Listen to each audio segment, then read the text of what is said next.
ദേശീയ അവാർഡ് ജേതാവും സംവിധായകനുമായ അന്തരിച്ച നടൻ സലിം കുമാറിനെ കൊടുങ്ങല്ലൂർ സംസ്കൃതി അനുസ്മരിച്ചു. അനുസ്മരണ സമ്മേളനം ചിത്രകാരനും കലാസംവിധായകനുമായ ഡാവിഞ്ചി സുരേഷ് ഉദ്ഘാടനം ചെയ്തു. എൻ്റെ ജീവിതവുമായിട്ട് ഒരുപാട് ബന്ധപ്പെട്ട് കിടക്കുന്ന ഒരുപാട് കൊടുങ്ങല്ലൂർക്കാർക്ക് എല്ലാവർക്കും അറിയാവുന്ന കാര്യങ്ങൾ തന്നെയാണ്. നേരത്തെ പറഞ്ഞ പോലെ ഒരുപാട് പ്രോഗ്രാമുകൾക്കൊക്കെ ഉദ്ഘാടകനായിട്ട് അദ്ദേഹം കഴിഞ്ഞ 50ാം ജന്മവാർഷികത്തിന് വരെ അദ്ദേഹം വന്നിട്ടുള്ളതാണ്. ഒരു എണ്ണിയാ തീരാത്തത്ര എൻ്റെ പ്രോഗ്രാമുകൾക്ക് വന്നിട്ടുണ്ട്. അല്ലാതെ തന്നെ ഒരുപാട് കാര്യങ്ങളിൽ പങ്കെടുപ്പിച്ചിട്ടുണ്ട്.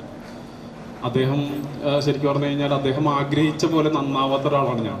ശരിക്കും അദ്ദേഹം എന്നോട് പലപ്പോഴും ആലുവ ശാരികയിൽ മിമിക്രി ആർട്ടിസ്റ്റായിട്ട് ഇരിക്കുന്ന സമയം മുതലാണ് അദ്ദേഹത്തെ ഞാൻ പരിചയപ്പെടുന്നത്. അന്ന് ഞാൻ ആലുവ ശാരികയിൽ പുതിയൊരു ആർട്ടിസ്റ്റായിട്ട് ജില്ലയിൽ ഞങ്ങളിവിടെ ഒരു ഗ്രാമ എന്ന് പറഞ്ഞിട്ട് എറിയാട് മഞ്ഞൾപ്പള്ളിയുടെ അവിടെ ഒരു മിമിക്സ് ട്രൂപ്പ് ഉണ്ടായിരുന്നു, ഗ്രാമ എന്ന് പറഞ്ഞു. ആ ഗ്രാമയിൽ നിന്നാണ് കുറച്ച് ആർട്ടിസ്റ്റുകളെ ആലുവ ശാരികയിലേക്ക് കടാമംഗലത്തുള്ള വിനോദും കാര്യങ്ങളും എല്ലാവരും അവരൊക്കെ ഉള്ളൊരു ട്രൂപ്പായിരുന്നു.